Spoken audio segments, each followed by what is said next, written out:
My name is Emily Carter. I'm 25 years old, and I live with my mother in a small town by the sea. The mornings here always smell like salt and fresh bread. My father left when I was a little girl. He never came back. I asked my mother once why he left, but she only said, "It's better not to talk about him." After that, I never asked again. I work in a bakery cafe near the harbor. Every day is the same.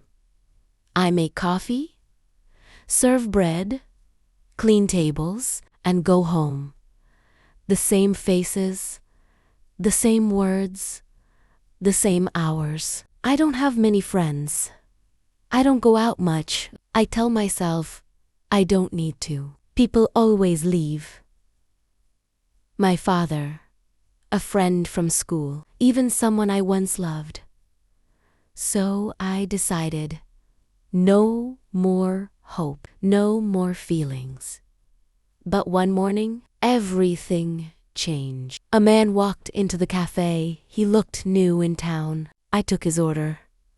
Black coffee. No sugar. No smile. He paid and left. I didn't think about him again, but the next day, he came back. Same time, same order, and then again, the day after. He never said much, just looked quiet and thoughtful. I tried not to care, but something about him stayed in my mind. Why did he keep coming back? Maybe he liked the coffee. Maybe not. On the fourth morning, when I opened the cafe, he was already sitting by the window. He looked up and said softly, "Hi." Just that one small word. My heart jumped, but I didn't show it. I only nodded. The next few days, he said nothing again. Then one morning, he asked, "Do you like working here?" I said, "It's okay." That was all. But his words stayed in my head all day. After that, I started waiting for him. I stood near the counter, pretending to clean, but really waiting.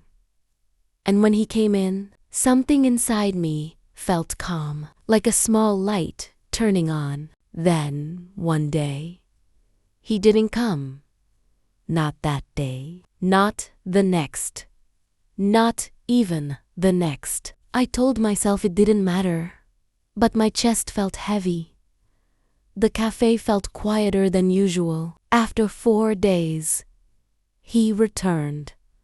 "Sorry," he said. "I had to go out of town." He smiled a little. I wanted to smile too, but I just said, "Oh."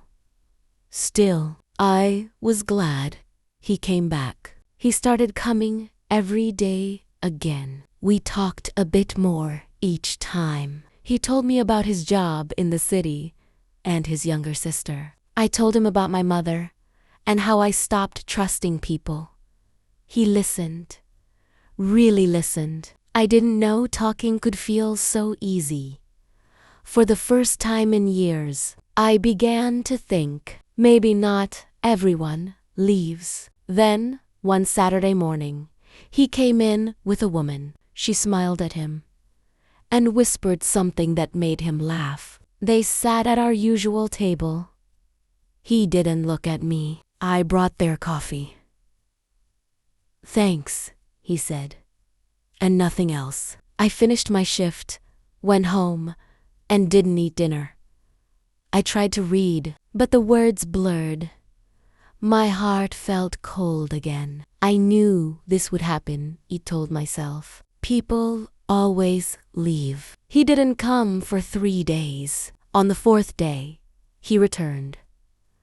Alone, he came to the counter and said, "Can we talk?" I didn't answer. He continued. "The woman with me that day was my sister. She came to visit for 1 day. I wanted her to see the cafe I always talk about."